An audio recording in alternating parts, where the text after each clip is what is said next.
Hello guys, this is your friend and we are back with a new fanfic.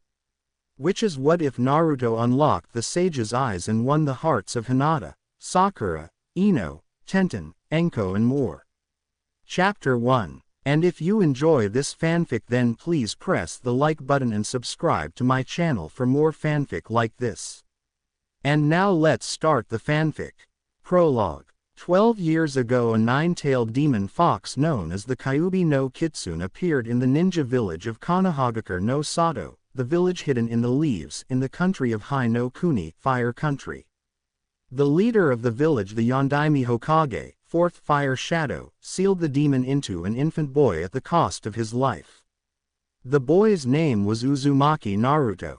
The Yondaime wanted the village to view Naruto as a hero. Only a select few listened to his wish. Only the Sandaime Hokage, third Fire Shadow, Sarutobi Hiruzen, an instructor at the Ninja Academy Yumino Iruka, a ramen chef Ichiraku Tsuki and his daughter Ayame, a silver-haired one-eyed Jonin ninja named, a spiky white-haired legendary perverted ninja, the clan heads, some shinobi, and a blue-haired lavender-eyed girl the same age as him actually acknowledged him. The Sandaime passed a law stating that the older generation could not tell the younger generation the truth about the Kyuubi. Despite the law, the rest of the village either ignored him not caring or despised him believing he was the very thing he was jailing. The rest of the village refused to even acknowledge him as even existing.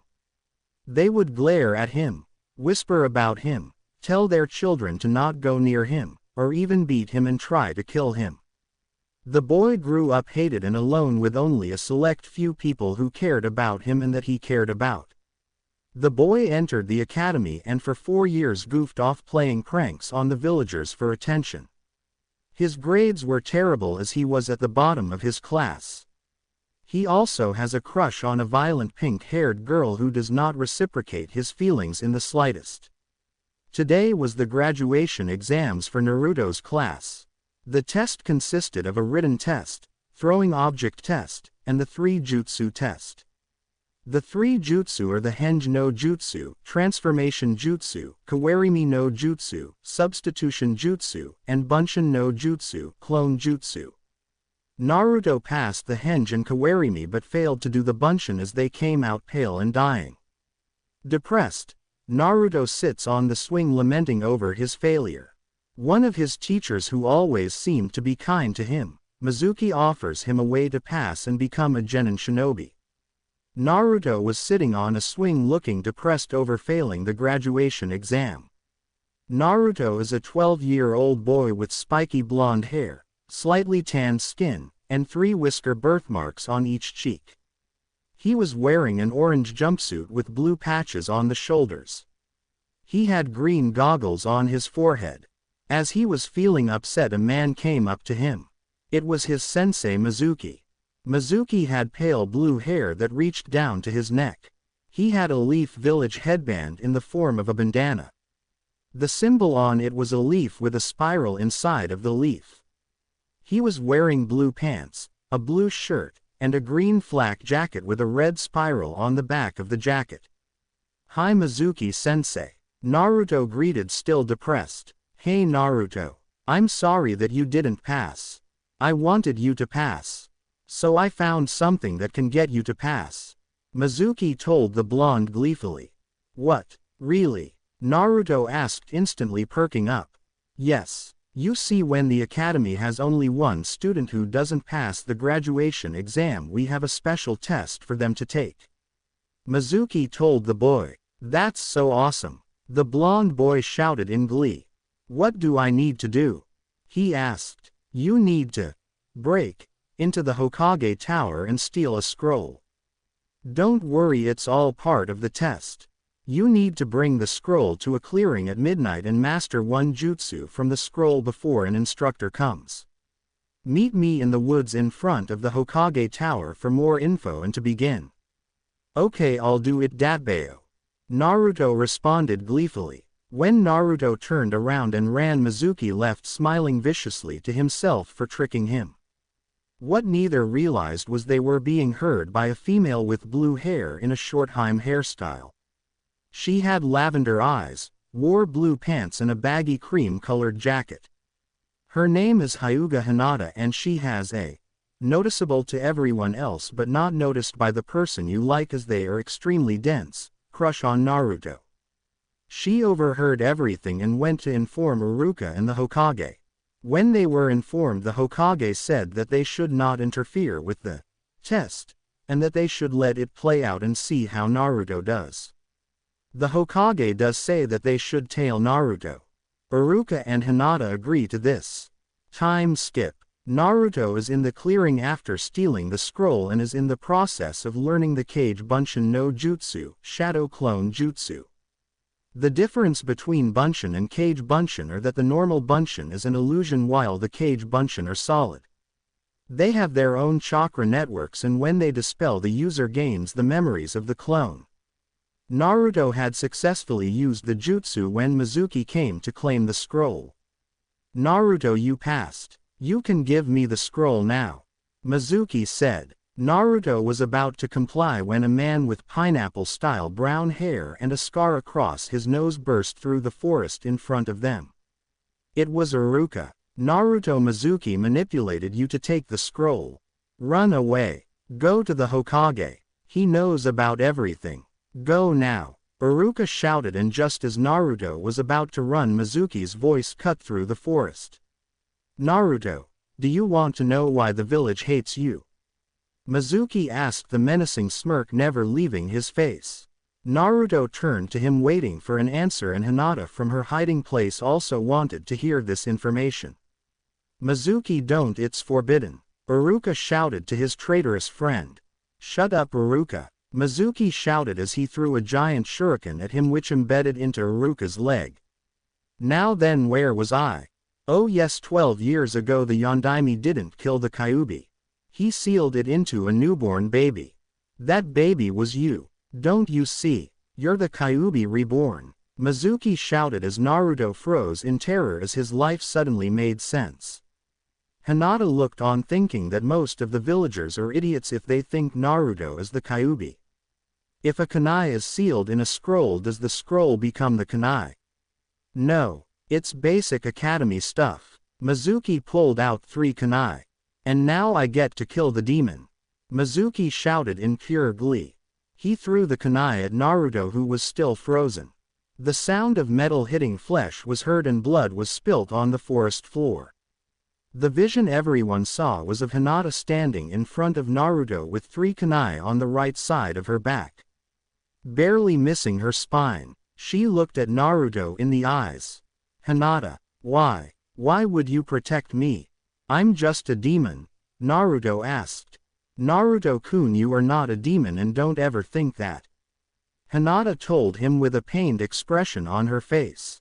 And the reason I did this was because I love you. Hinata confessed as she fell unconscious.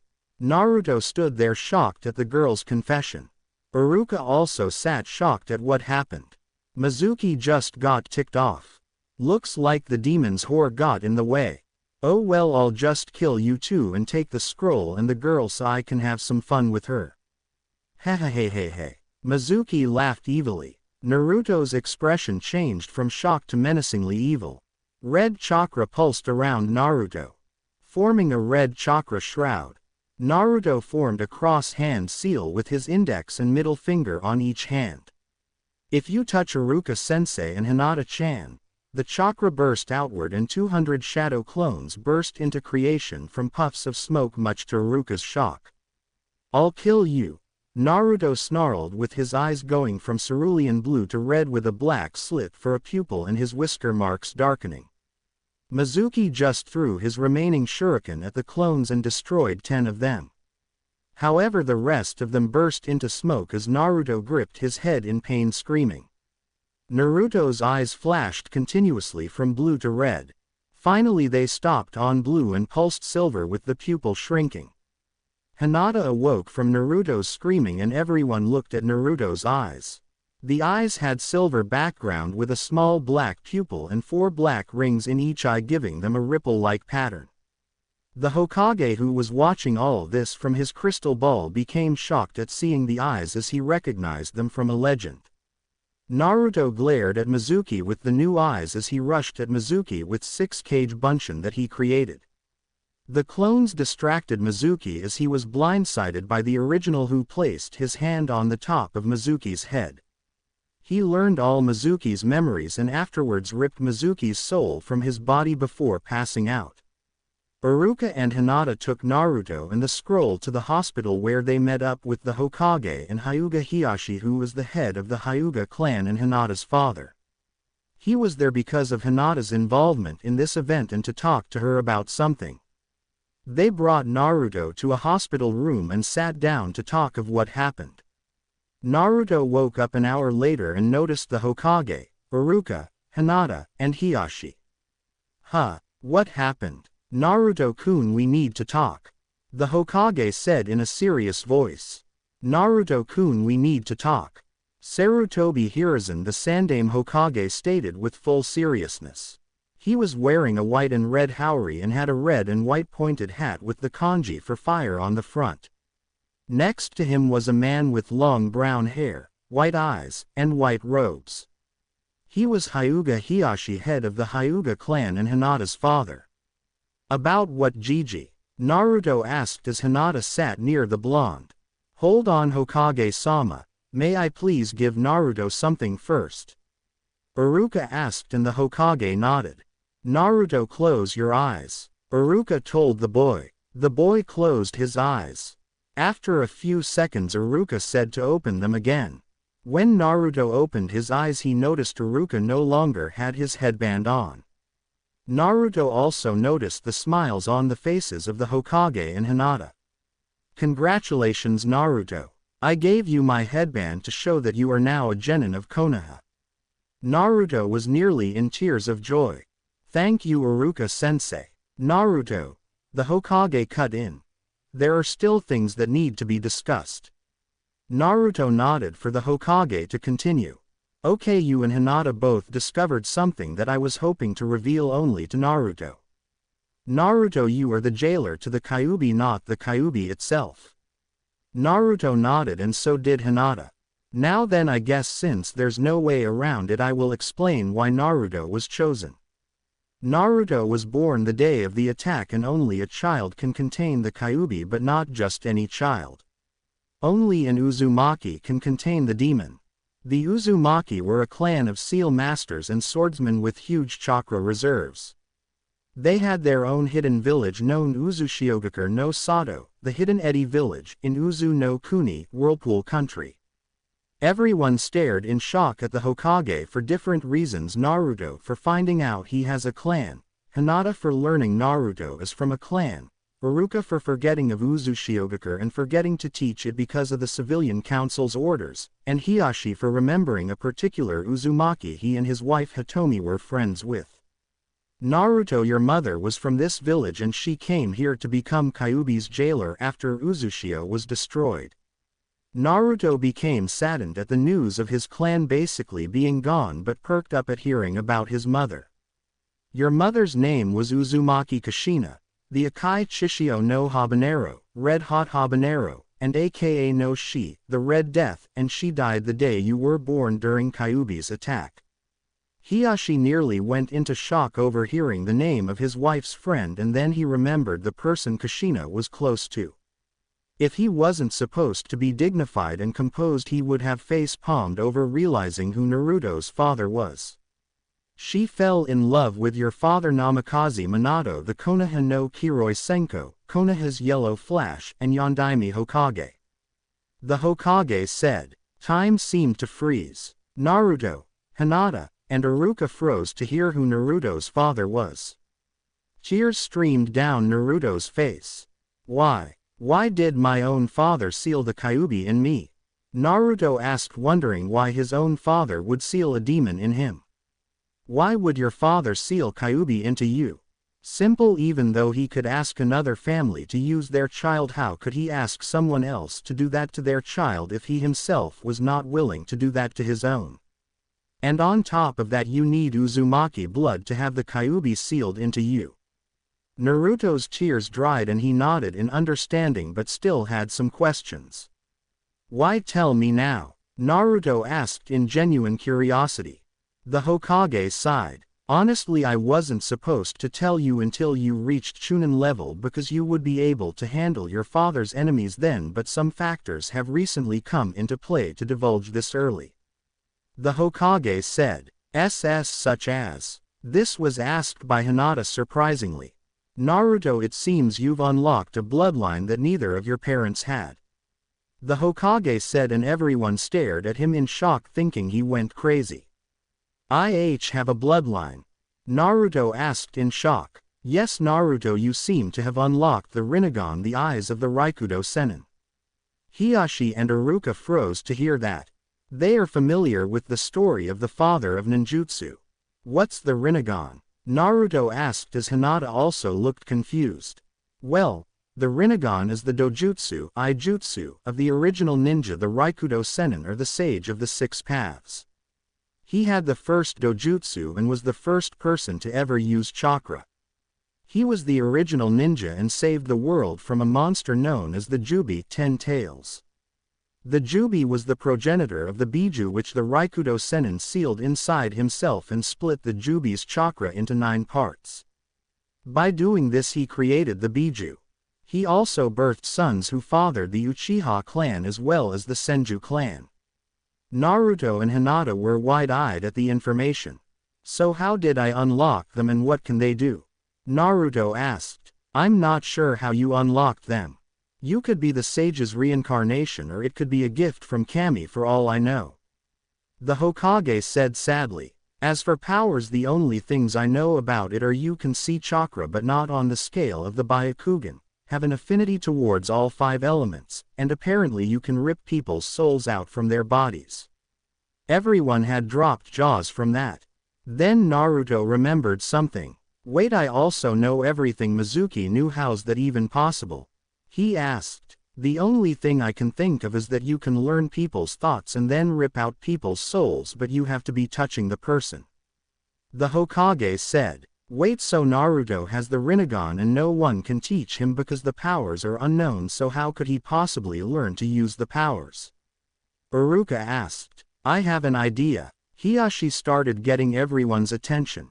You said that the Kyuubi was created byn the sage, right? The Hokage nodded. So all Naruto-san has to do is ask the Kyuubi what the powers are. Hiashi said like it was simple. Which it is, but there is one problem. Why would the Kyuubi tell him? Iruka asked. It's better than nothing, I say we at least try it. Naruto said. Everyone nodded, wondering if it would work. They told him in order to enter his mind all he had to do was meditate to enter. Naruto did just that and soon he was in his mindscape. Naruto opened his eyes and found himself in a large sewer filled with water. He walks through the corridors until he reaches a giant metal gate with a large piece of paper on the front that had the kanji for seal written on it. Naruto looks inside to find a giant fox with 9 tails sleeping. Hey fox, wake up, he shouted to the sleeping demon. Wahoo dares to wake the mighty and all-powerful Kyuubi no Kitsune. He then caught a glimpse of Naruto. Oh, it's just you. What do you want? Kyuubi asked simply. Naruto just sweat drops at the casual and insulting remark. Okay Kyuubi, I need information about my eyes. What can you tell me about them? Naruto demanded. Eyes? What eyes? Kyuubi asked. Naruto then showed him the Rinnegan. Kyuubi, the 9-tailed demon fox, had his jaw drop at the eyes. How can you have 2 sans eyes? Kyuubi asked. I don't know, but what can you tell me about the powers? Naruto asked. With these eyes you have an affinity for all 5 elements, Inten yin release, Yoden yang release, and Onmyoden yin yang release. You also can use the 6 paths. Kyuubi said. 6 paths? Naruto asked, confused. The 6 paths are Deva, Preta, Human, Animal, Asura, Naraka, and the outer path is a hidden 7th path that ties with Naraka. The Deva path gives you the power of gravity manipulation. Preta lets you absorb chakra. Human lets you absorb information from people as long as you are touching them, and you can also rip their souls out. Animal lets you have multiple summoning contracts, and you can even summon animals you don't have contracts with, but they will not have free will or remembrance of being summoned. Asura turns your body into mechanized armor and weapons. Naraka lets you summon a construct known as the King of Hell for interrogation purposes and revive the six paths themselves. The outer path uses the King of Hell to revive the dead by relinquishing souls back to their bodies. There is one more power, but you should tread lightly. It is called Banbutsu Sozo, creation of all things, Kyubi explained. Naruto was wide-eyed and slack-jawed at the information, but something Kyubi said was stuck in his mind. Wait, you said revive the six paths themselves, what do you mean? He asked the giant fox. One of the powers of the Rinnegan is shared vision. If you use clones, they can have the Rinnegan as well as its powers, and you see what they see. If you use dead bodies, the same can be used for them. However, I think you using all six paths yourself would be better. Naruto nodded as his powers would be divided. I mean, who wants that? Meanwhile, in Omegakure no Sato, Hidden Rain Village, a shirtless man with red hair and needles protruding from his back due to the chair he was stuck to suddenly sneezed. Simultaneously, 6 people with orange hair and piercings on their bodies also sneezed. Back to the mindscape. Thank you for the information, Kyubi, Naruto said to the Biju. Don't sweat it, Kit, the Biju told the boy. Hey, why are you being so nice to me anyway? Naruto asked. Truth be told, you remind me of the sage, so I can't hate you. Besides, I actually have nothing against you or that blue-haired vixen of yours. Naruto blushed at the comment about Hinata because the fox knew he wanted to give her a chance. The truth is, I like you, Kit. Not many have the gall to straight up demand answers from me without trying to make me a slave.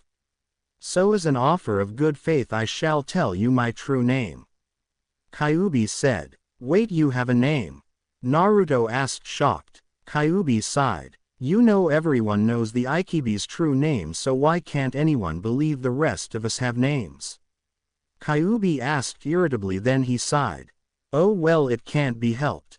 My name is Kurama. Anyway, I have to tell you something later, but for now your time's up, Kit. Kyubi said as Naruto disappeared. That boy, he will be the one to unite us. I know it. I just hope the others will be ready when the time comes.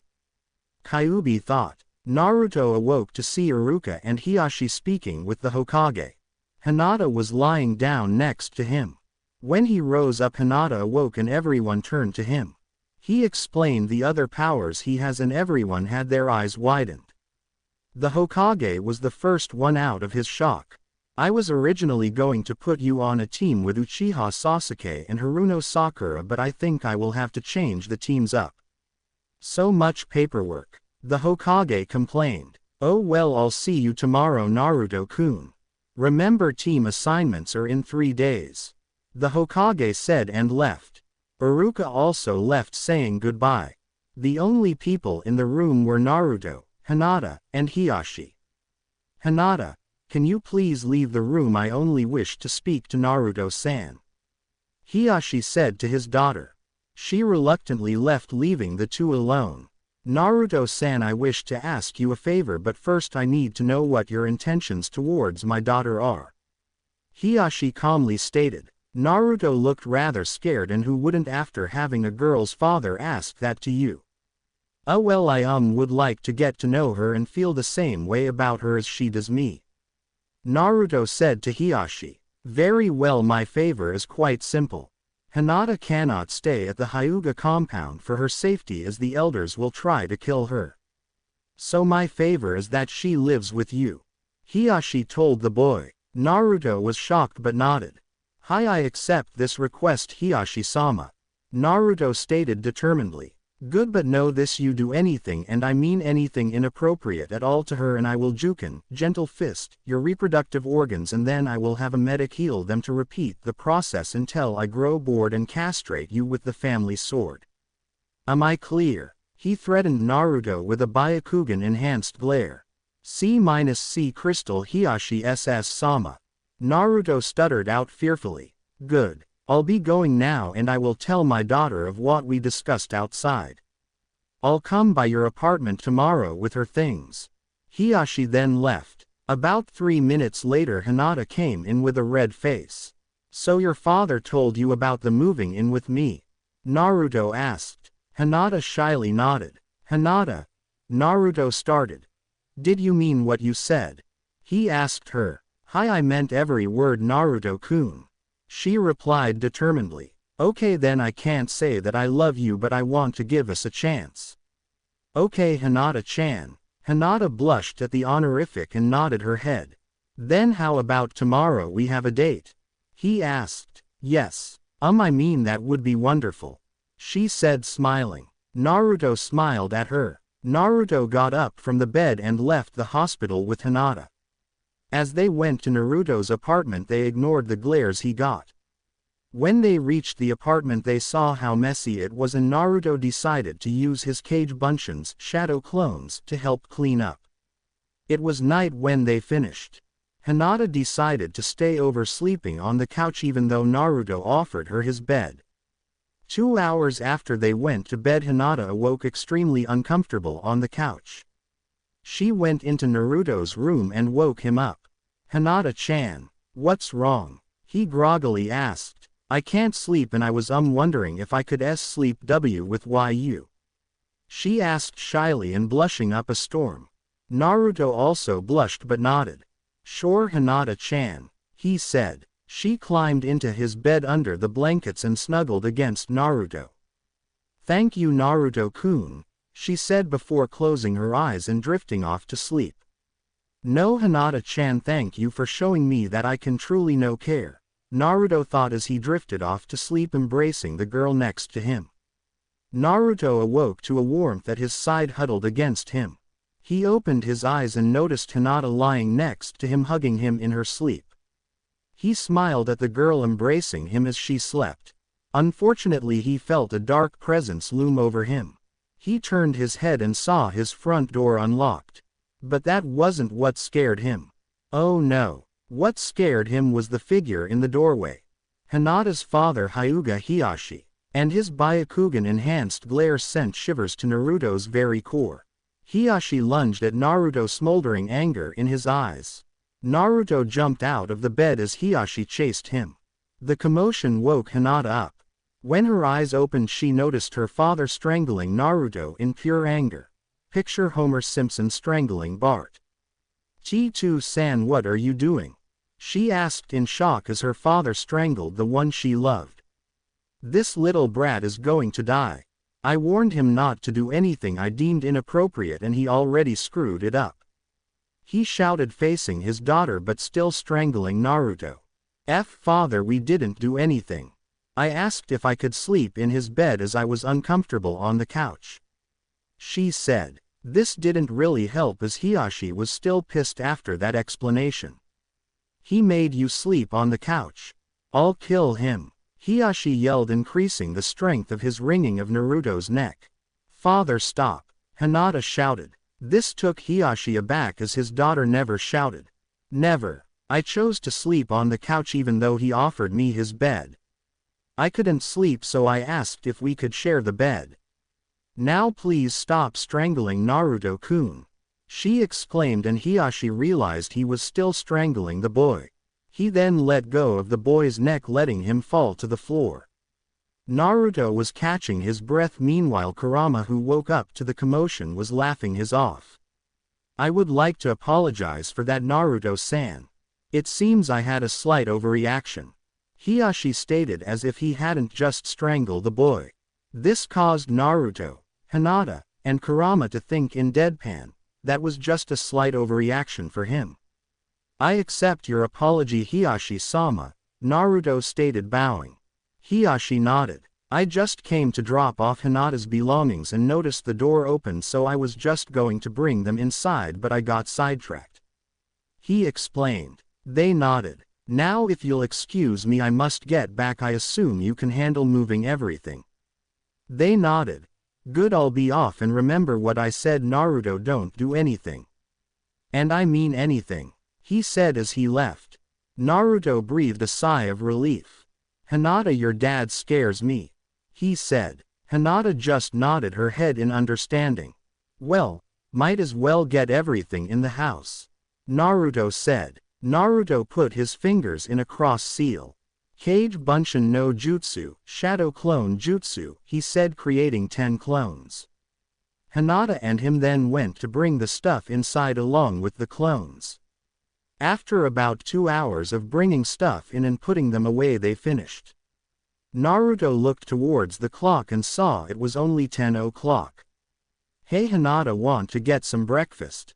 he asked. She nodded. They left the apartment and went to Ichiraku's for ramen, as not many places will let Naruto eat there.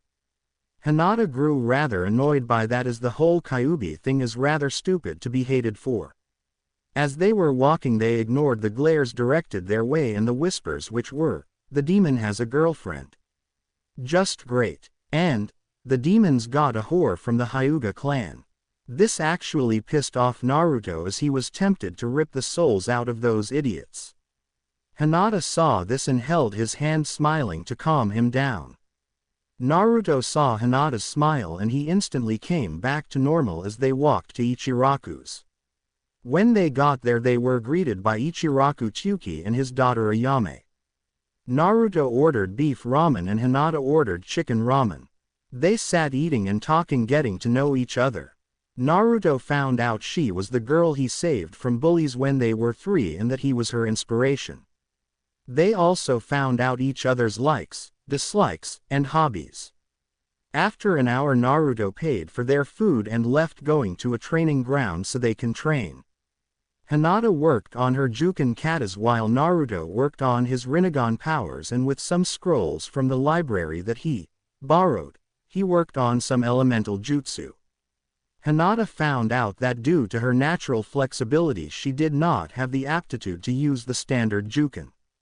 So she started to create a form using her natural flexibility and calls the version Yuho, gentle step, which relies on spins and is akin to dancing mixed with fighting.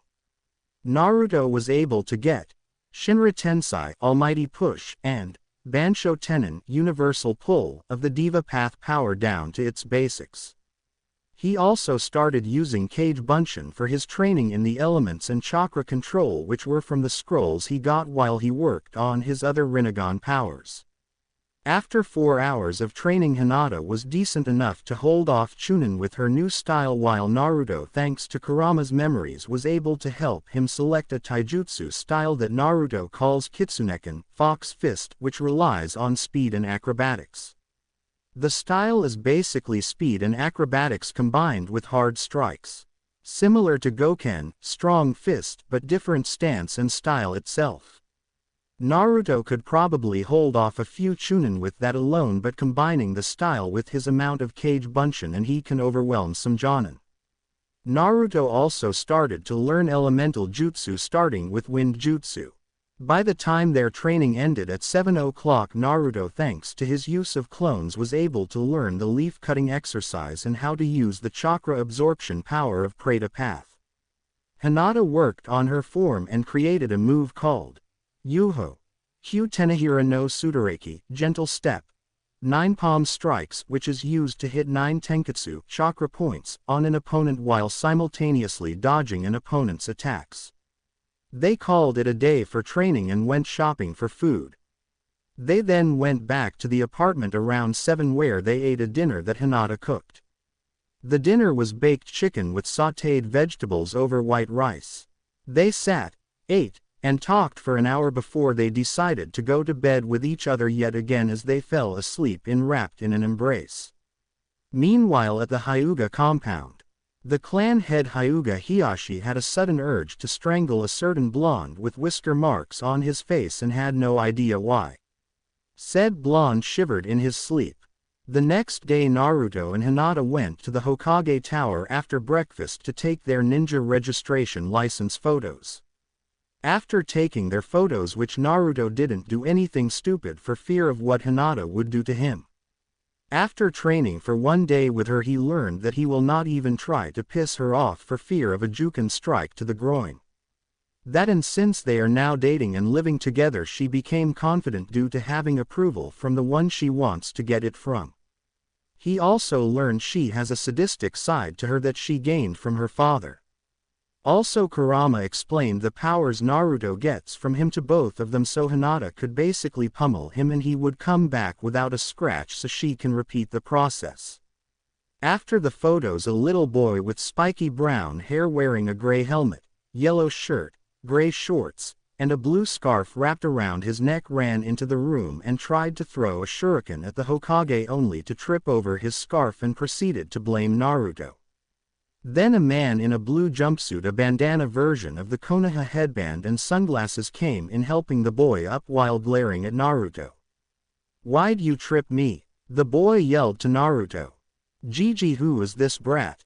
Naruto asked the Hokage as he gripped the boy by the collar. Hinata also was curious. "That's my grandson Konohamaru," the Hokage said sighing. "Brat, put down the honorable grandson now," the sunglasses-wearing man yelled at Naruto. He apparently couldn't tell the difference between a kunai and a scroll it's sealed into. "Ha! What are you going to do now that you know who my grandfather is?" Konohamaru asked smugly. "I don't care if he's your grandmother Datbeo," Naruto exclaimed as he punched him on the top of his head and then left with Hinata following behind. "Don't worry, honorable grandson, you do not need to associate with that trash. I'm an elite Jonin and can put you on the path to becoming Hokage," the sunglasses-wearing Jonin said. And then he realized that Konohamaru was gone. "What? Where'd he go?" "I think he went to follow Naruto and Hinata," the Hokage stated. "What? After Naruto?" the Jonin yelled as he ran out the door like he was being chased by a giant snake. Oddly enough, a purple-haired woman at a dango shop in Konoha sneezed along with a sickly pale man and a gray-haired teenager with glasses who were living underground just as this was thought by people. Meanwhile in the village, Naruto and Hinata were walking along when they noticed they were being followed by the Hokage's grandson, who was rather poorly disguised, including a blanket made to look like the color of the fence but forgot to cover his legs as it only covered half of him. They continued onward until they got tired of being followed. They turned around and noticed they were followed by a square rock with eye holes. They both sweat dropped and Naruto finally had enough. "Oh, for the love of crap, we know you're there," Naruto shouted. The rock burst into a white cloud of smoke and the Hokage's grandson Sarutobi Konohamaru emerged. "Aha! Just what I would expect of you. Okay, you will train me as your apprentice," Konohamaru said. What?" Naruto and Hinata said at the same time. "You heard me, you will train me so I can defeat my grandfather and become Hokage," he stated like it was simple. "Look kid, I'm not training you. I have too much stuff to do," Naruto said. "Come on, I heard you once used a technique that knocked him out. At least teach me that one," Konohamaru begged. Naruto looked deep in thought, thinking what technique he used to knock out the Hokage. Then his eyes flashed in realization. "You want me to teach you the Warok no Jutsu, sexy jutsu? Well, I don't see why." Naruto was cut off by a feeling of pure terror that both Naruto and Konohamaru felt. They turned to see Hinata with a sickly sweet smile. "Naruto, are you planning on teaching him that jutsu?" she asked sweetly, and if you looked behind her you could see the visage of the Shinigami and for some reason a red-headed woman with her hair divided into 9 parts looking like tails standing up. Meanwhile in the afterlife a red-headed woman sneezed. "I get the sense that my son has incurred the use of a woman's ultimate technique. The face of 1,000 screaming souls no jutsu. Oh, the poor boy." Back on Earth, Naruto and Konohamaru started to shake in pure terror. "Oh, of course I won't teach him that, just you, Hinata-chan," Naruto said in pure terror. "Good," she said, releasing her hold of terror. "I'm going to go home. I will see you later, Naruto-kun." She then left, leaving the boys alone. Naruto then, against his better judgment and thanks to some coercing from Konohamaru, decided to teach Konohamaru the technique after some escapades including reading dirty magazines and peeking in bathhouses. After hours of training, Konohamaru got the technique down, transforming into a female version of himself. Then the sunglasses-wearing Jonin found them. "Honorable grandson, get away from that delinquent."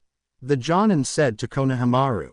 "No, Ebisu-sensei, I'm actually learning so I can become Hokage and be acknowledged," Konohamaru said. "Come now, honorable grandson, and I can teach you the shortcuts of being Hokage." There are no shortcuts to becoming Hokage. If Konohamaru doesn't want to go, he doesn't have to go. Naruto stated. "Stay out of this, brat," Ebisu told Naruto. "Come, honorable grandson, a Hokage needs to know thousands of jutsu, you don't even know one," he stated. "Warok no jutsu," Konohamaru said, transforming into a girl, which did nothing to affect Ebisu. "How dare you use such a distasteful jutsu? Come now, honorable grandson," he ordered. It didn't work. Konohamaru looked shocked. Naruto was just annoyed. He created 20 Kage Bunshin and combined them with the Warok no Jutsu, creating the Harem no Jutsu. Ebisu shot backwards with a massive nosebleed due to him being a closet pervert. Naruto and Konohamaru parted ways, with Konohamaru declaring they were rivals for the Hokage position. Naruto went home, and when he reached the door he shivered at Hinata's sweet smile. "Naruto-kun, I got a message from Hokage-sama about you teaching Konohamaru-kun the Warok no Jutsu. I thought I told you not to teach him that jutsu," she said sweetly. Naruto shivered and noticed the same visages from earlier appeared yet again. "Run, Naruto-kun," she warned, and Naruto ran out of there. That night was filled with screams of pain and torture throughout the elemental nations. The Tsuchikage went white as a sheet of paper, the Mizukage shivered uncontrollably, the Hokage covered certain parts of his body, the Kazekage dropped in a dead faint due to sympathy pain, and the Raikage jumped out the window from fear. Men were shivering. A redhead in Tsunagaku no Sato was being warned by his mother to stay the hell away from who could do this. Hiyashi was shivering, yet for some odd reason feeling proud of his daughter. A blonde woman with her hair in two tails and a large bosom was feeling proud of some woman somewhere. A man with long spiky white hair who was peeking on woman in a bathhouse was shaking uncontrollably due to fear of who was causing extreme pain to a fellow pervert. And finally, in a different universe, a teddy bear in Karakura town started to feel sorry for someone he never even met who was being killed by a woman for doing something perverted. Naruto was able to escape this ordeal without any significant damage to his reproductive organs thanks to his healing factor from Kurama, which Hinata knew about, which is why she attacked him, as she knew the damage would be healed. He also learned never to anger Hinata again, and never disobey her orders again. Naruto woke up in his apartment with Hinata snuggling against him. He instantly tensed due to the beating he was given by her. He knew Hinata was kind, but he now knows never to anger her. Ever. Hinata awoke when she felt Naruto tense. "Good morning, Naruto-kun," she said. Good morning, Hinata-chan," he said, still scared from the beating he got from her yesterday. Though she was in the right to do so. "I'm sorry about attacking you like that, Naruto-kun, but you had that coming," she said. "Yeah, I guess I did," he confirmed. "Well, how about I make breakfast as a way to apologize?" she said. "Okay," he said, and they got up.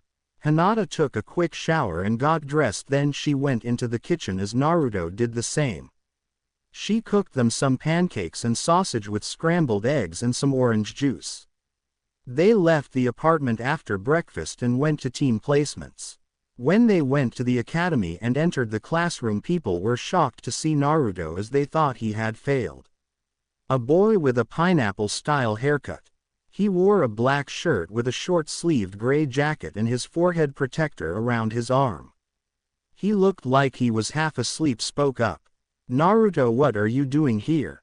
This is for people who passed," he said. "I did pass, Shikamaru. Didn't you notice my headband?" Naruto stated with a grin. "Troublesome," Shikamaru stated and then went to sleep. Okay, I have a question, a boy started. He was wearing a gray hoodie and had two red fang-looking tattoos, one on each cheek. He also had a feral smile and a small white puppy on his head. Why are you two walking together? He asked curiously. Well, Kiba, we are now dating. This was answered by Hinata. Everyone absorbed this information. Then something extremely unexpected happened. Finally, it's about Kami damn time. This was yelled by a boy with brown hair and sunglasses with a gray sweater that covered half of his face including his mouth. Everyone turned shocked that this particular person yelled it. Shino, what the hell you knew about her crush? Naruto asked, still shocked that Shino of all people spoke like this. He had about as much emotion as a block of wood.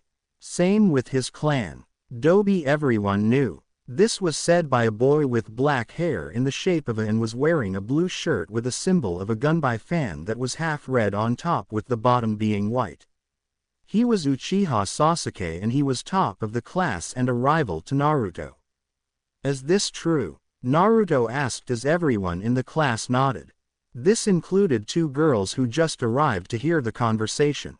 One had long blonde hair and was wearing all purple. She was Yamanaka Ino. The other was a girl with long pink hair and was wearing a red dress. She was Haruno Sakura. Naruto face faulted at the reaction. Iruka walked in after Naruto got up. Okay, everyone sit down. It's time to learn your team placements. Everyone sat down quietly waiting for who would be called. Team 1 will be, doesn't matter, so skipping to the main teams. Team 7 is a special team. It is Uzumaki Naruto, Hyuga Hinata, Haruno Sakura, and Uchiha Sasuke.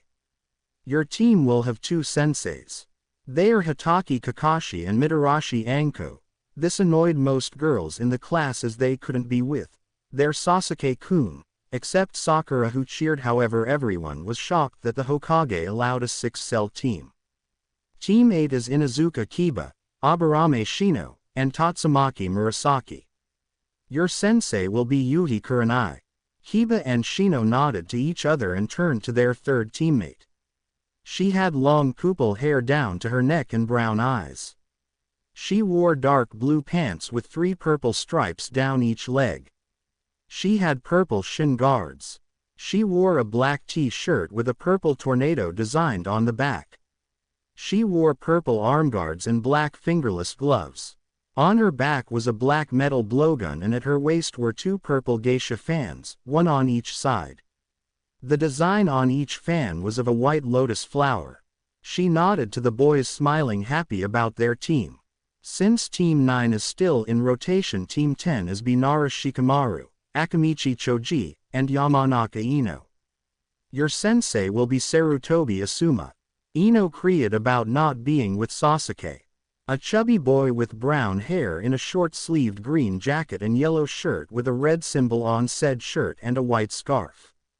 He had a forehead protector that looked like a pair of underwear on his head and bandages around his hands. He was eating chips like they were his last meal. He is Akamichi Choji of the Akamichi clan. Shikamaru just sighed, stating it was going to be troublesome. When Iruka finished, a purple and tan blur came through the window, shattering it.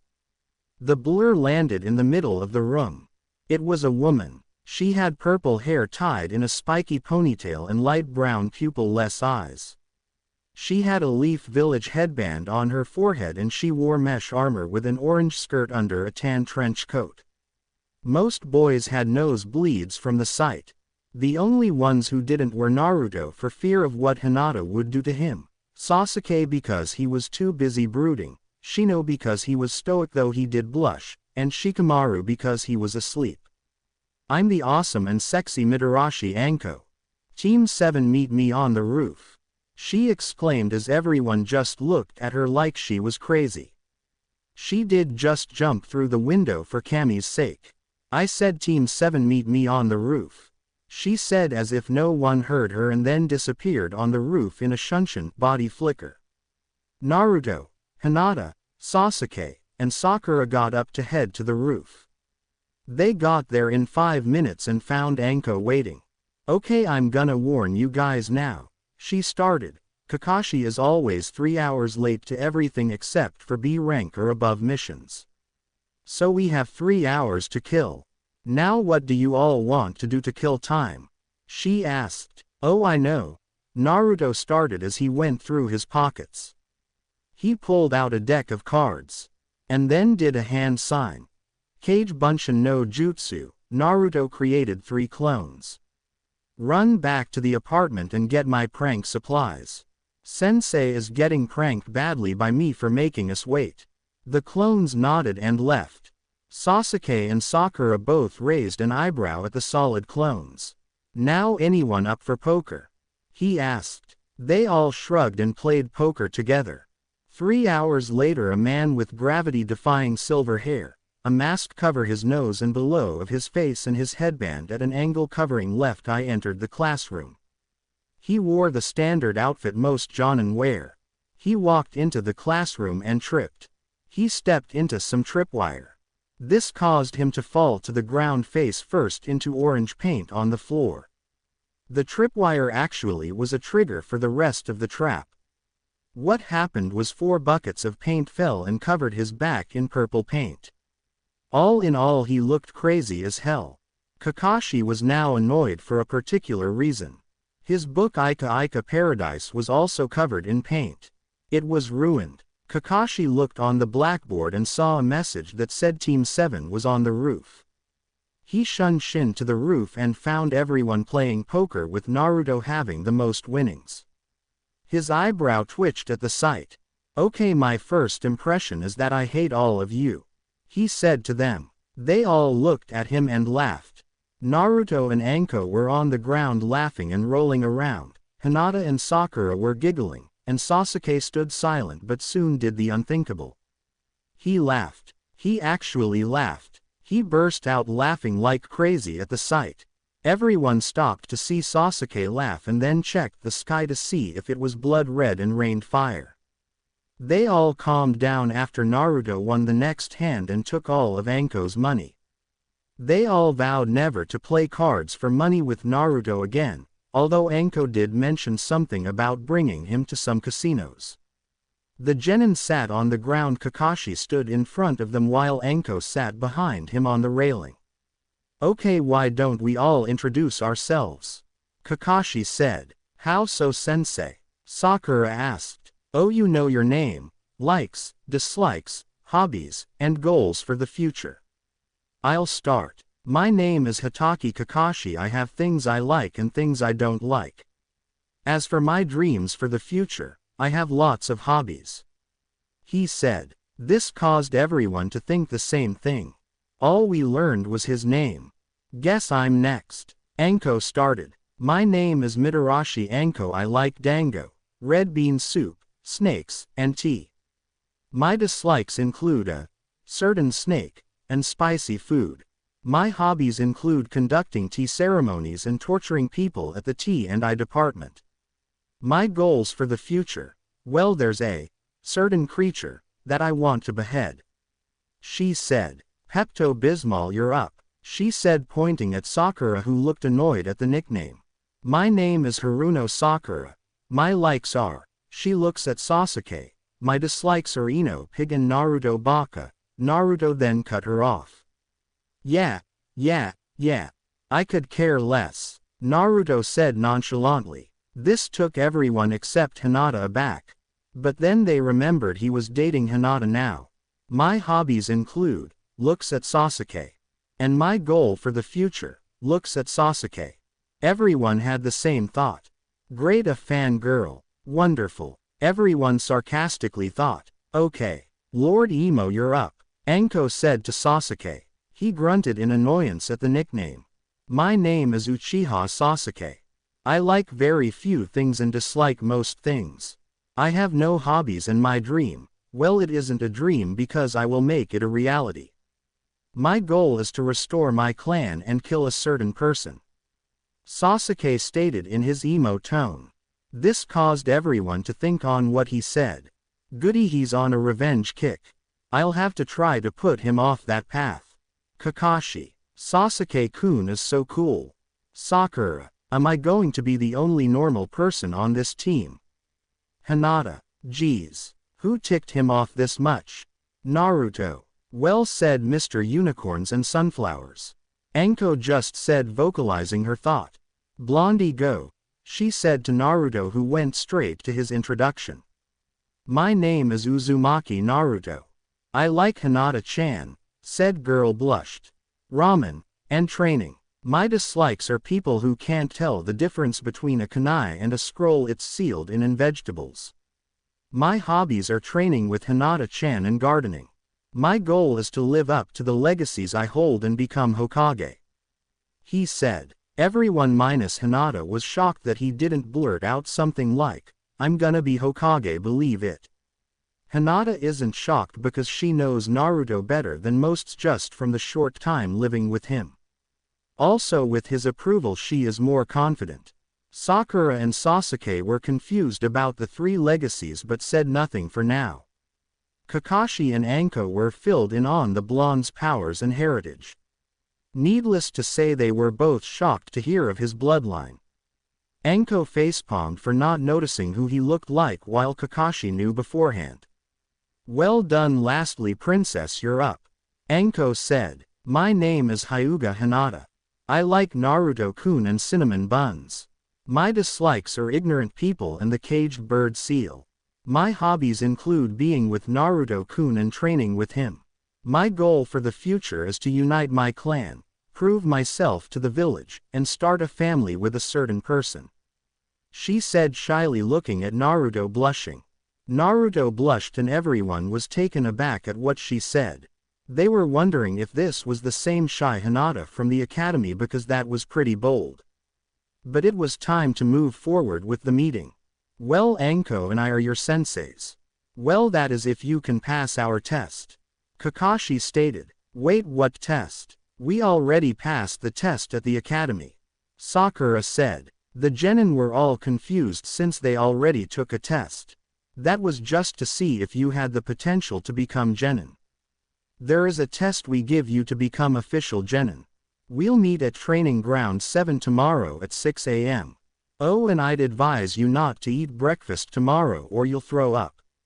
Kakashi said and disappeared. Anko followed after. Naruto and Hinata left soon after while Sasuke left, followed by a fawning Sakura. Naruto and Hinata soon went to Training Ground 13. A forest training ground with a waterfall. Hinata went to work on their stuff. Naruto created 500 clones and sent them to work. 100 did tree climbing. 200 did the waterfall cutting exercise, and the last 200 did their taijutsu katas. The original Naruto meanwhile worked on his diva path and mastered Shinra Tensei, Almighty Push, and Bansho Tenin, Universal Pull, completely. Hinata worked on her Juken and the tree climbing exercise. After 2 hours Naruto's clones got the exercise down and started working on just you to use. They trained for 5 more hours and Naruto had 3 of the paths down and had 6 wind jutsu down. They are Futon, Repusho, Wind Style, Gale Palm, C rank, Futon, Kei's no Yari, Wind Style, Wind Spear, B rank, Futon, Daitapa, Wind Style, Great Breakthrough, C rank, Futon, Kei's Boru no Jutsu, Wind Style, Wind Ball Jutsu, B rank, Futon, Kei's no Hanma, Wind Style, Wind Hammer, B rank, and Futon, Kei's Hoshi no Jutsu, Wind Style, Wind Star Jutsu, A rank. Hinata ironed a few kinks out of her taijutsu and worked her chakra control better. The two went home, ate dinner and fell asleep together. They were ready for the test tomorrow. Naruto and Hinata awoke at 4 o'clock in the morning. They showered and both agreed to eat a small breakfast. They grabbed their gear and went out. They decided to go to a weapons store to supply for their test.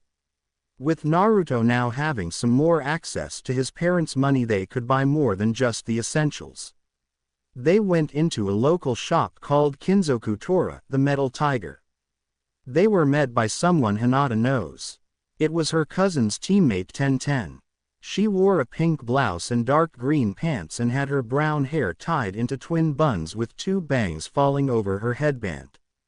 Her father owns the weapon shop and she works part-time there. Hinata and her are decent friends since she saw her a lot around her cousin. Welcome to Kinzoku Tora. How can I help? Hinata, what are you doing here? She asked, recognizing Hinata. Oh, Naruto-kun and I are getting some weapons for Genin test. Hinata explained. Oh well then feel free to look. Wait, who are you with? She asked. That would be me. Naruto spoke up. Tenten looked at him and then turned to Hinata. Your boyfriend? Hinata nodded. Okay Naruto, can I speak to you?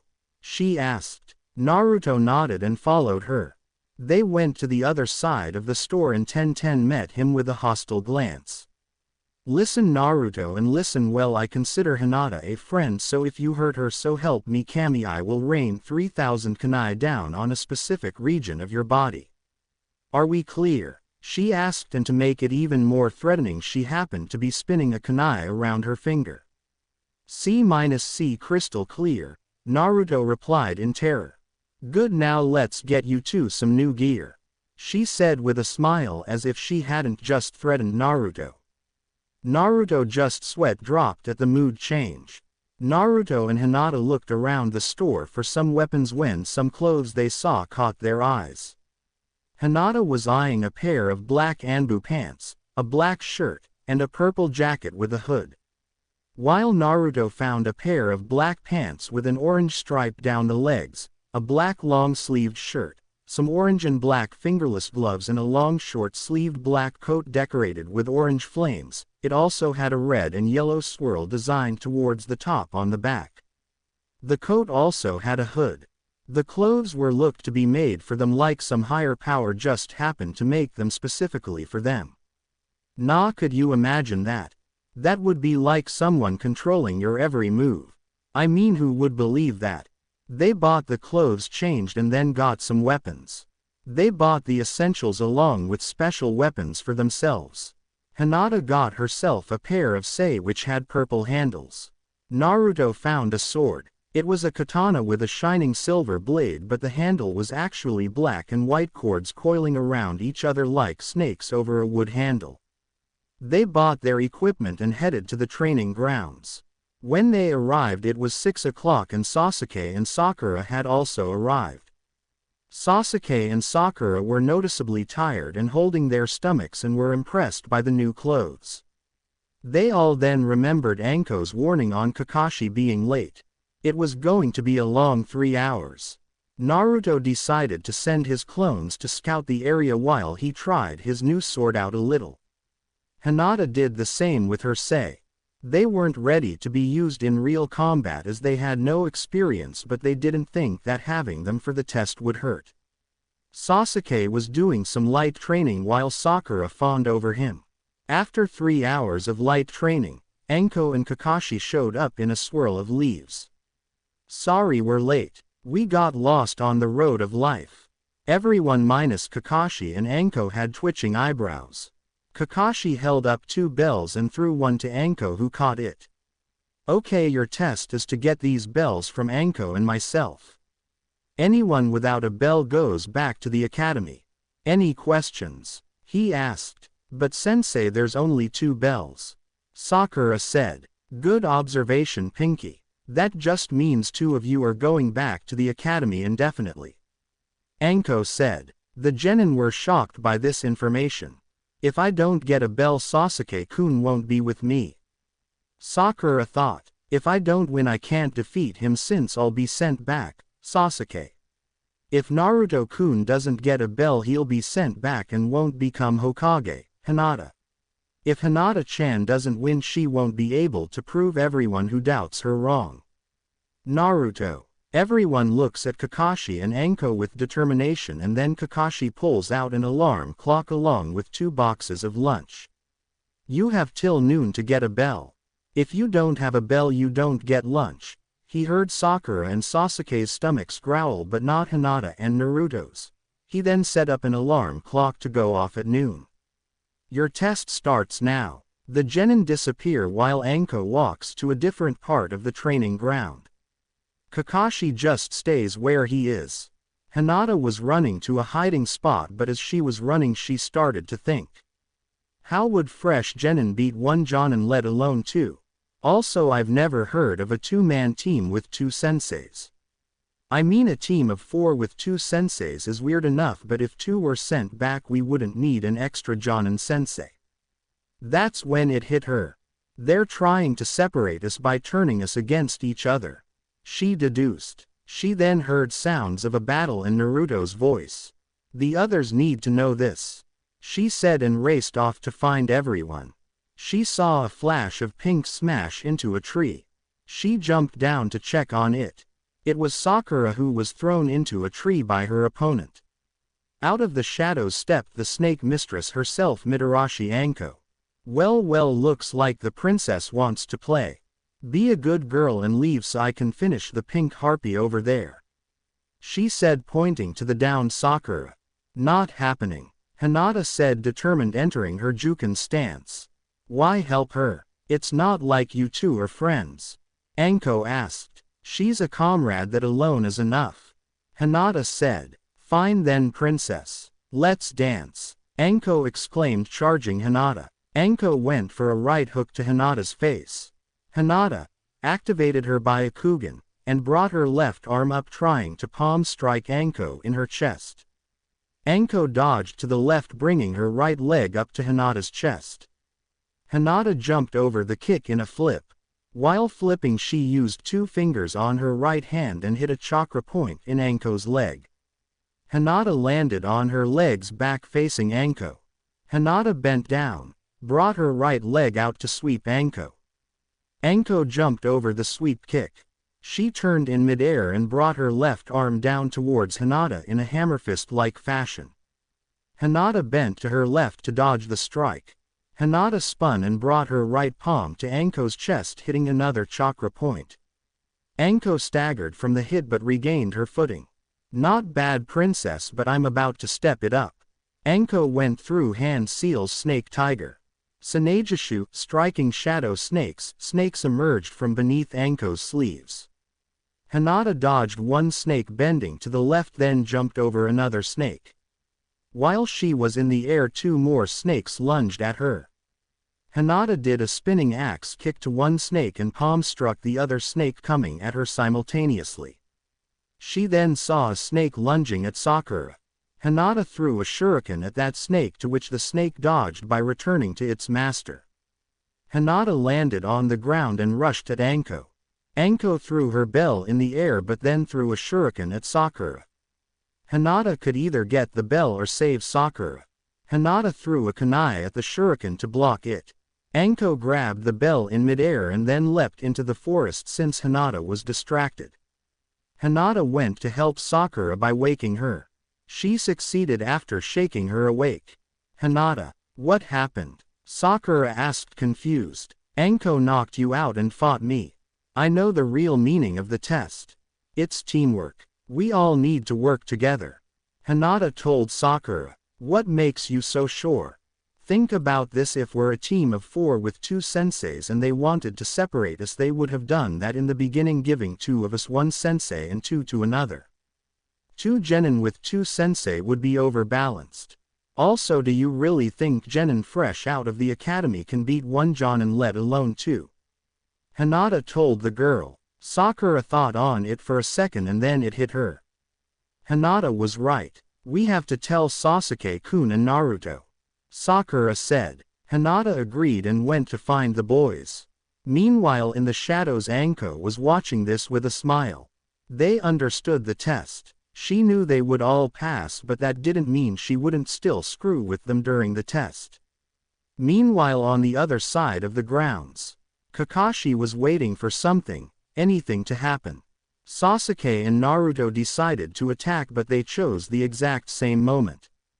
Kakashi saw them and decided to reach into his weapons pouch to pull out an orange book called Ika Ika Paradise, which he started to read. The genin grew annoyed and decided to attack. Naruto rushed, throwing a right punch to Kakashi's head. Kakashi, still reading his book, Sasuke came up throwing left kick to the Kakashi. Kakashi caught Sasuke's leg with his free hand while still reading his book. Kakashi threw Sasuke into Naruto, who caught Sasuke. Sasuke pushed himself away from Naruto and turned back to Kakashi. Sasuke charged Kakashi and unleashed a flurry of punches at Kakashi. Kakashi actually put his book away to dodge the hits. Sasuke jumped, going for a right punch to Kakashi's head. Kakashi bent to his right to dodge, and Sasuke flipped using his momentum to send his left leg to Kakashi, who blocked it with both arms. What Kakashi failed to notice was Naruto sliding behind him, tripping him. Sasuke's force combined with the kick sent Kakashi to the ground. Kakashi sprung up quickly though. "You two aren't bad, but let's test your ninjutsu now," Kakashi said, getting ready. Naruto and Sasuke smirked. Naruto created a cross seal. Kage Bunshin no Jutsu. 30 clones were created and rushed Kakashi, who was taking out clones left and right. Kakashi jumped into the air to dodge 5 clones sending kicks at him. What he then noticed was Sasuke going through hand seals. Kakashi recognized Sasuke's and did the same set of hand seals. Tiger Monkey Boar Horse Tiger. Kaden. Gokaku no Jutsu. Fire Style. Fireball Jutsu. Kakashi and Sasuke spewed 2 large fireballs at each other. The fireballs collided, fighting for dominance. Neither flame was giving out in this contest. Naruto, watching this, had enough and went through his own hand seals. Tiger Ox Dog Rabbit Snake. Futon. Daitapa. Wind Style. Great Breakthrough. Naruto held his hands together, creating a gust of wind. He sent it towards Sasuke's fireball to increase its power. Kakashi saw his flame being overpowered and released his technique. He then dropped to the ground from the air and rushed at Naruto, but he was thrown off his course when a small fireball hit the ground in front of him. Sasuke was spewing fireball after fireball from his mouth using the Kaden Hosenka no Jutsu, Fire Style, Phoenix Flower Jutsu. Kakashi started to run in the opposite direction and dodging left and right to avoid the fireballs. Naruto decided to use a path against Kakashi. He created 5 Kage Bunshin and activated his Rinnegan as well as the ones in the clones. The first clone held out his hand towards Kakashi. Bansho Tennen. Universal Pull. Kakashi was pulled towards the clone by an invisible force. As Kakashi was flying, another Naruto clone came up and left kicked Kakashi in the face, sending him flying back as the first clone released the technique. Another clone came from behind Kakashi and left punched him in his spine. The impact from the punch along with the momentum from the flight made Kakashi arch his back in pain. A fourth clone used a right uppercut to Kakashi's face as he was still stuck to the clone's fist at his spine. Kakashi went flying upwards. A fifth clone came above the flying Kakashi and gripped his hands together, bringing them down on Kakashi's head in a hammer-like move. Kakashi fell towards the earth. The original Naruto held his hand out to the falling Kakashi and muttered, "Bansho Tennen." Kakashi was brought down towards Naruto's outstretched hand. Naruto was just about to grab the bells from behind Kakashi when Sasuke kicked Kakashi away from Naruto into a tree. "Tem, what was that for? I almost had him," shouted Naruto. "Please Dobi, you can't be serious. That bell is mine. But thanks for softening him up for my victory," Sasuke said, and then noticed Naruto's eyes. "What happened to your eyes?" Sasuke asked. Naruto realized that he hadn't deactivated his Rinnegan, which he was going to keep secret for now. That option flew out the window. "It's not important," Naruto said. "Dobi, I demand you tell me what happened to your eyes." "Well, now I have to say I was impressed with how you guys fought, but now I'm just disappointed since instead of going for victory you two are having a petty squabble," a voice said that stopped the argument quickly. They turned to the voice and saw Kakashi standing. He was bruised and a little injured, but he could still fight. "Now it ends here for you two." Kakashi started going through hand seals. Tiger Dragon Horse Dog Dragon Tiger. Kaden. Moru Nagale no Jutsu. Fire style. Blazing stream just you. Kakashi blew a stream of fire at the two. The flames were blood red in color and they blew into a large wave of fire. The fire was too large for Naruto to absorb fully with his Preta path. And even though he could, Sasuke would also get hit. The flames were also too quick for them to dodge. Naruto had no options, but luckily they didn't need to wait long. Two blurs grabbed them and took them out of the way. One was pink and red while the other was blue and purple. Kakashi saw what happened and decided to read his book. Anko showed up, sweat dropping at the sight of Kakashi reading that book. "How'd Hinata and Sakura do?" Kakashi asked Anko without looking up from his book. "Pinky was knocked into a tree by me easily after trying to rush at me with a punch. I just swatted her away into a tree. She needs to train a lot," she said. "And Hinata?" he asked. "Princess actually got a few hits on me, but more importantly she defended Pinky from me multiple times. She gave up the chance for a bell to save her actually. I think she figured it out," Anko said. Kakashi smirked under mask. "We'll see since there's only an hour and a half left." With the genin, Naruto and Sasuke were wondering what just happened.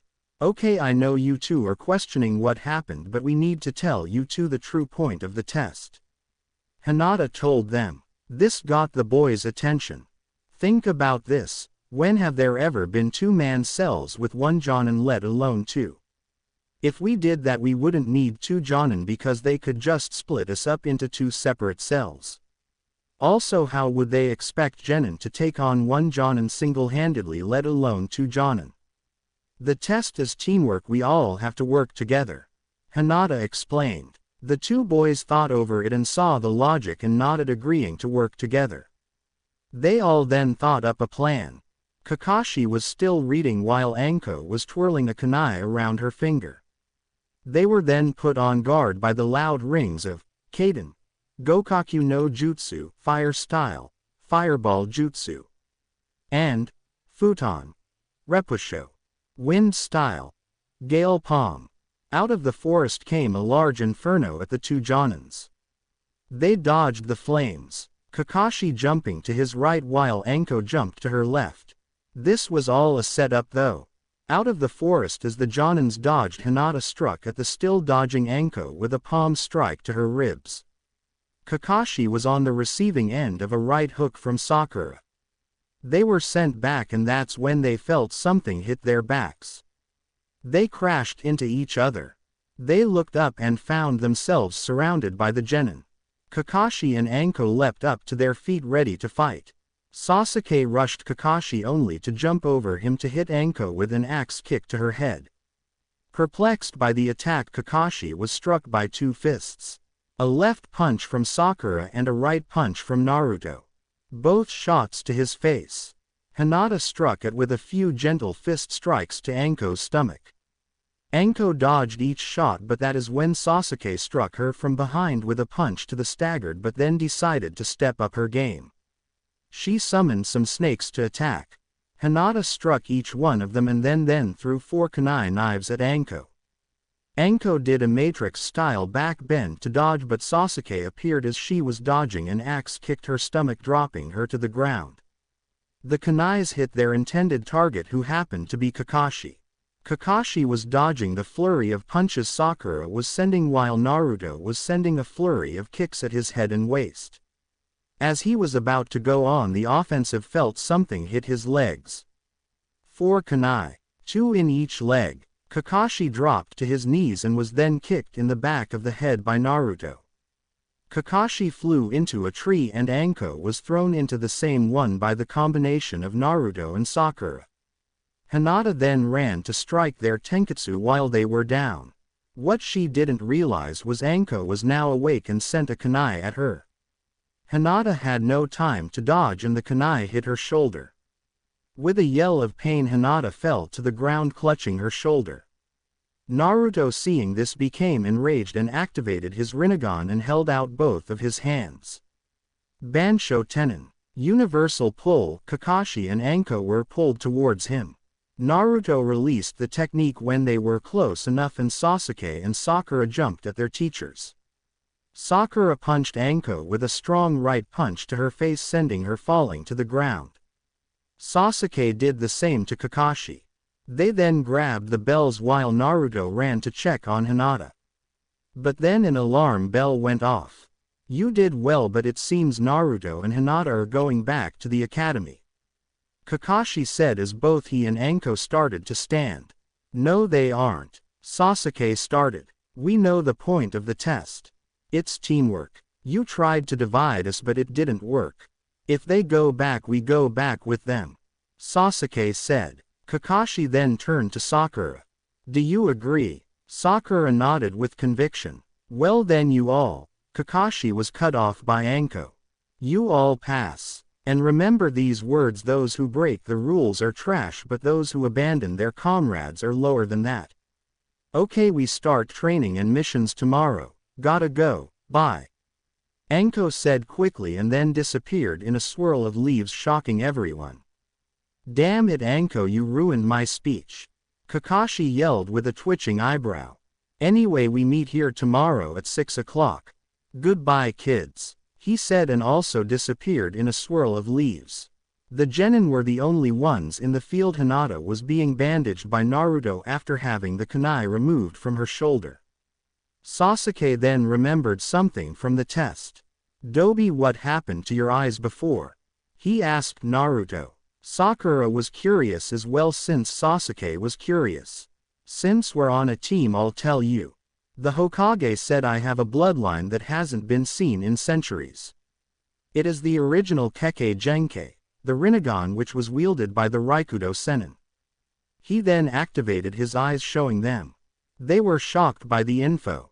Sakura fainted in shock and Sasuke just froze.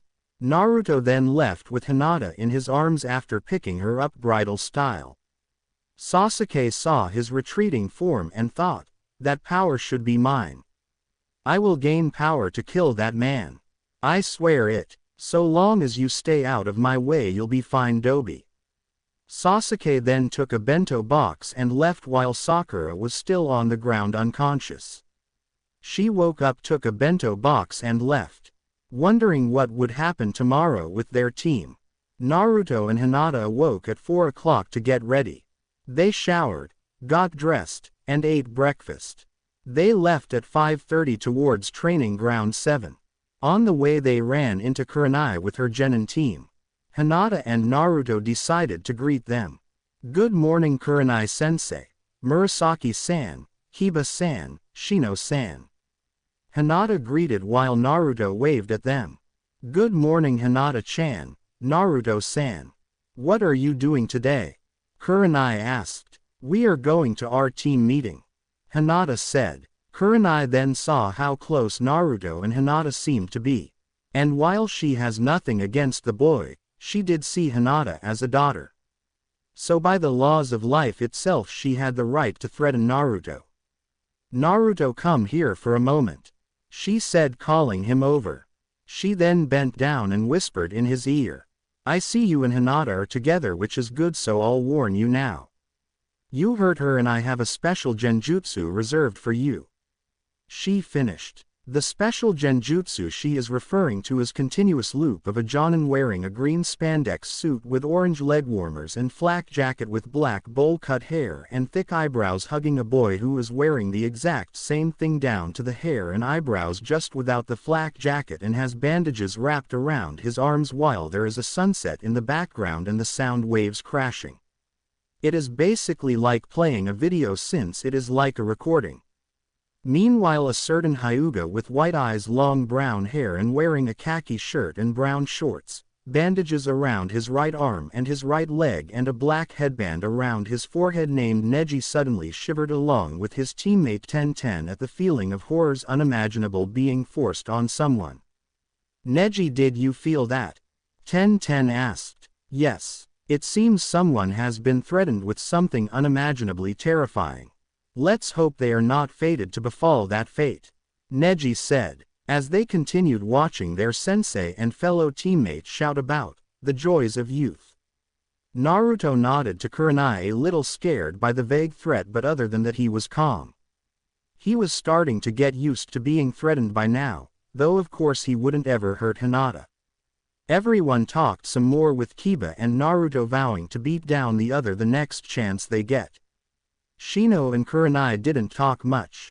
And Murasaki talked with Hinata about some things, and Murasaki recommended she find her nature affinity and that she should ask their senseis about it. Naruto and Hinata left to the training grounds. When they got there at 7 o'clock, they noticed there was a lake. They decided to work on the water walking exercise before everyone else got there. They trained for an hour, Hinata having it down while Naruto was close thanks to his Kage Bunshin shadow clones. They used the rest of the time to train their weapons skills. Naruto practiced with his katana, which was not yet named. Hinata also trained with her sei, which when combined with the Juken gentle fist makes it even more deadly. Sasuke and Sakura soon arrived and decided to do some stretches. Okay, Sasuke stretched while brooding and Sakura fawned over him. Kakashi and Anko arrived in 2 swirls of leaves. Sorry we're late, but we had to help out some old ladies with their bags, Kakashi said with his eye smile. The team just ignored it. Okay, today we're going to test your skills individually to see where you need improvements. Sakura, you're up against Anko first, Kakashi said. Sakura nodded and entered the academy taijutsu stance. Anko grinned wickedly and entered her Hibiken stance. Everyone else jumped to the sides to watch. Ready? Kakashi asked. The 2 fighters nodded. Hajime, Kakashi yelled. Sakura ran at Anko and sent a few punches at Anko's face. Anko dodged each shot rather easily. Jumping back, she pulled out a scroll. She opened the scroll and in a puff of smoke out came a bottle of sake and a stick of dango. Anko started eating and drinking while everyone else watched, sweat dropping. Sakura grew angry and sent a flurry of punches and kicks while Anko dodged them without even concentrating on the moves. Sakura had enough and sent one last punch to Anko's face. Anko sidestepped with the dango still in her mouth. Sakura accidentally punched the dango stick out of her mouth, sending it falling across the training grounds. Kakashi watched this scene in pure horror. If there is one thing everyone knows, it's that dango to Anko is ramen to Naruto. If you screw with it, the aftereffects are the stuff that make even Orochimaru scared. Meanwhile in Otogakure, an extremely pale man with the eyes of a snake and long black hair suddenly dropped a test tube on the floor in shock. He started breathing rapidly and shaking uncontrollably. I feel as though someone has unleashed the wrath of my former student by committing sacrilege to her dango. I feel extremely sorry for whoever did that, he thought in pure terror. Back at the training grounds, Anko's face showed shock and then became a face that made Sakura lose all color. From afar, Kakashi visibly stepped back from fear. Hinata jumped into Naruto's arms from fright while he had all the color drained from his face. Sasuke started shaking uncontrollably, thinking, she's scarier than Itachi. The face had eyes of smoldering anger and had a malicious predator-like grin. She also had a visage of the Shinigami behind her. You ruined my dango, she said slowly. Your life is now forfeit. Sanejishu. Striking shadow snakes, Anko shouted, sending 13 snakes out of each sleeve. Sakura did the thing any sane person would do. She ran for her life, dodging snakes left and right while screaming. Kakashi soon called it after about 5 minutes of this. Okay, you've made your point, Anko. You win, Kakashi said to get her to stop. Anko nodded but sent a look to Sakura that said, we're not finished yet. Okay Sakura, a couple of things. 1. You used no ninjutsu or genjutsu, so get some. 2. Your taijutsu is literally punches and kicks with no form, so work on that. And 3. Anko cut him off. Stop being a useless fangirl, Anko shouted at the pink-haired girl. Everyone's sweat dropped at that remark except Sakura, who looked affronted by the idea of being a fangirl. I'm not a fangirl, my love for Sasuke-kun is genuine, just his for me is. she said like she was perfectly sane. What she didn't notice was moving behind a tree or the sounds of gagging and heavy breathing. Okay Sasuke, you're up against Anko next, Kakashi said. Sasuke came from behind the tree and stood in front of Anko in the Uchiha Interceptor fist stance. Anko entered her Hibiken stance. They rushed at each other. Sasuke sent a left punch to Anko's head. She sent her right leg to Sasuke's midsection as Sasuke gripped the leg and flipped over her. When he landed, he swept her legs with his own. Anko fell on her back but quickly sprung up, sending a punch to Sasuke's face as he stood up from the leg sweep. Sasuke was sent back skidding across the grass until he stopped a few feet away from Anko. He then went through Hanseal's rat tiger dog ox rabbit tiger, Kaden, Hosenka no Jutsu. Fire style. Phoenix flower jutsu. Multiple fireballs shot out of Sasuke's mouth, to which Anko proceeded to dodge left and right. After dodging the last one, doing a matrix-style back bend, she came up and saw Sasuke finishing up a series of hand signs. Shinsina Uchiha Kaden. Ryusei Boruzu. Sacred Uchiha fire style. Meteor breath. Out of Sasuke's mouth shot a crimson-colored fireball the size of a building. It raced at Anko at high speed. Anko had no time to dodge, so she used a jutsu that she hated the thought of using. However, she could either use it or get burned to a crisp. She placed her hands on the ground and shouted, "Kuchios, Rashomon." Summoning. Rashomon, a large gate with a menacing face on the doors, came out of the ground. It stopped the large fireball easily. Sasuke started panting after that technique since he used most of his chakra in that fireball attack. Well done Sasuke. You live up to the title of Rookie of the Year, but you still need to work on a few things such as adding some new jutsu to your repertoire, getting experience, and ironing out a few flaws in your taijutsu. Kakashi said, "My taijutsu has no flaws. It is superior to all other styles," Sasuke said arrogantly. Kakashi will also have to work on getting rid of your arrogance, Gaki, brat, Anko said. Sasuke scowled at that remark. Okay, next up is Hinata. Hinata nodded with Naruto wishing her luck. Hinata stood before Anko, entering her Yuho stance and activating her Byakugan. Anko entered her stance and rushed at Hinata. Anko threw a left punch at Hinata's face. Hinata dodged by spinning around the punch. She then hit 3 tenketsu points in Anko's left arm as she dodged the punch. Hinata then kicked Anko's leg out from under her, making her fall. As Anko fell, Hinata laced her hands with chakra and hit 9 points on Anko, 2 in the stomach area, 3 on each rib, and the last one in the chest. All the while she shouted, "Yuho, Hu Tenahira no Sudareki." Gentle step. 9 palm strike. Anko was ousted into the ground hard on the last shot by Hinata. Kakashi called the match after that. Okay Hinata, well done, you just need some just you and experience. You should also improve your new taijutsu, but Anko can help with that. Hinata nodded and unblocked Anko's tenketsu points. Anko, I'm going to spar with Naruto so you can watch the match. Anko nodded and went off to the side. Kakashi stood in front of Naruto and pulled out his Ika Ika Paradise book. This caused Anko to get annoyed, and she went over to Naruto and whispered in his ear something. Naruto nodded to what she said.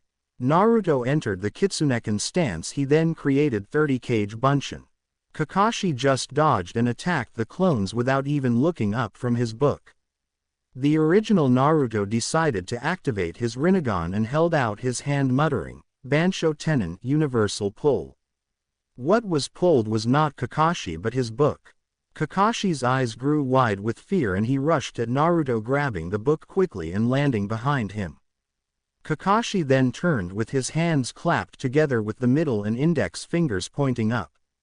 Never let an opponent get behind you, Naruto. Senin Garashi. 1,000 years of death. As Kakashi was about to stick his fingers up Naruto's behind, there was an explosion that sent him back. Apparently he didn't notice Naruto put a small scale exploding note on his book. The book exploded and sent him back. Kakashi saw the scattered pages of his destroyed book and cried a tear out of his visible eye. Meanwhile Anko was laughing her off, leaning on Hinata for support while Hinata was laughing as well. Sakura was giggling and Sasuke was being Sasuke and standing there impassively, though in his mind a chibi version of him was laughing his off. Naruto held his palms outward and channeled chakra to them. Futon. Kei's Hoshi no Jutsu. Wind style. Wind star jutsu. Out of Naruto's palms came a swirling wind that kept swirling around him. It formed into one visible whitish-blue 5-point star. Naruto threw the star at Kakashi, who dodged it.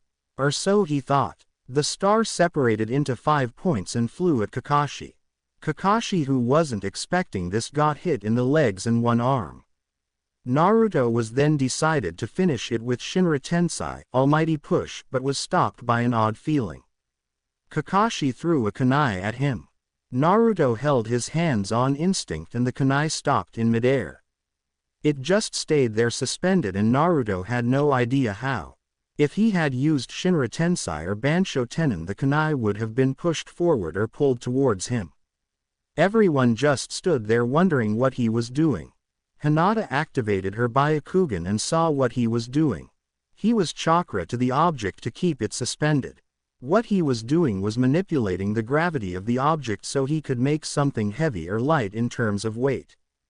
Hinata realized that the thing had to be within a certain distance to him and assumed that he could do this to multiple objects, but he would need more control. It was rather impressive to say the least, and Hinata would tell Naruto after the test. Naruto stopped what he was doing with the kunai and held his hand out to the still awestruck Kakashi. Bansho Tenin. Kakashi was pulled forward and then was stopped by a right hook from Naruto.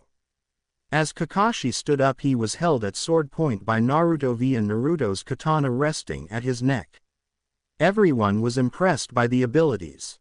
Okay, well done Naruto, alls you need is experience and some new jutsu. By the way, what did you do to my kunai earlier? Kakashi asked. I can answer that. Hinata started. Naruto-kun can apparently use chakra to make objects heavy or lighter by affecting their gravity, Kakashi-sensei. Hinata explained. This caused everyone to have their jaws drop. Sasuke seethed to hear this but soon realized he would just beat him down when he got his Sharingan to prove whose bloodline is better. Kakashi then got everyone back on track. Okay, today we'll work on ironing out your flaws for another 2 hours and then take a mission. Everyone nodded. Kakashi took Sasuke and Naruto to help them while Hinata and Sakura were left with Anko, and the smile Anko was sending to Sakura was giving her chills down to her very core. Okay Princess and Pepto-Bismol, I'm ironing out your guys' taijutsu, giving you a genjutsu I know how to do, but first drop and give me 100 jumping jacks, 100 push-ups, and 100 sit-ups now. She told them. They complied with Sakura, realizing one simple thing. This is going to be the most painful moment of my life. Meanwhile Kakashi created a shadow clone to work with Sasuke since he was to be ironing out his taijutsu. Naruto and him decided to work on his sword practice as Kakashi was an Anbu agent and used to use a sword. They covered ground with that for an hour, proving Naruto was a natural with the sword. They then moved on to improving his Preta Path ability of chakra absorption. Kakashi just spent an hour throwing fireballs at Naruto for him to absorb the chakra from. This was to increase speed, but Kakashi noticed something. He went over to Naruto while he had the path activated and felt his chakra draining. He then deduced if Naruto could lower the height and length of the barrier but increase the number of them, by that logic, he could put them around his hands and feet and create a pseudo-juken where instead of blocking chakra points you steal chakra directly from an opponent. This however would require more chakra control training and at least mid-chunin level control at the least, so Naruto wasn't there yet. The team stopped training for the day, with Sasuke having fixed his taijutsu a little, Hinata having done the same and in the process of learning a genjutsu. Sakura had learned the genjutsu easily but was struggling to learn a taijutsu since Anko's style didn't work well for her. And Naruto heard Kakashi's theory, so he would work on his chakra control but would also work more on his sword. Kakashi told him that he had an old friend in Anbu that could teach him the sword and another that could teach Hinata how to use her sei. Team 7 decided to see the Hokage for a mission. The only mission left happened to be a capture a pet mission. Kakashi read the mission details and accepted it, asking for 6 radio communicators, to which the Hokage reminded him they would need codenames, to which Anko decided to name each of them except Hinata, whose codename was picked by Naruto. Time skip to forest. Sakura was behind a tree and spoke into her radio. "This is Pink Harpy. Oh, I hate you, Anko-sensei. I see no sign of the target over." Sakura said. "This is Fox Prince. I see the target about 20 meters away over." Naruto said. "This is Raven Princess. I see the target about 23 meters away from me." "It's 10 meters away from you, Emo Lord, over," Hinata said, trying not to giggle. "This is Emo Lord. Damn you, sensei. I am closest to the target. Permission to capture?" Sasuke asked. "Okay, this is Porn King."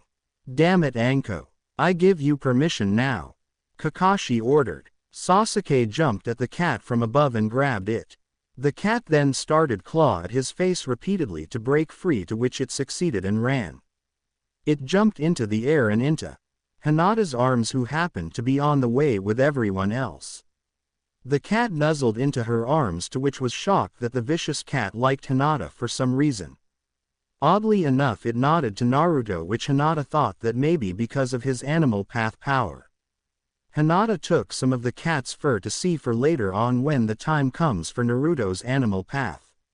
"Sensei, Hinata has the target. Red bow on ear is definitely Tora. This is Snake Queen. Well done. Okay, mission successful. Let's go see Hokage-sama for our pay," Anko said over the radio. The team gave the cat to a rather large woman in fancy clothing, who started hugging, choking with hugs, the cat. Sasuke smirked to see this, but everyone had the same thought. No wonder this cat ran away. They all got their pay and left, glad that they wouldn't have to chase that cat again. Yeah, right.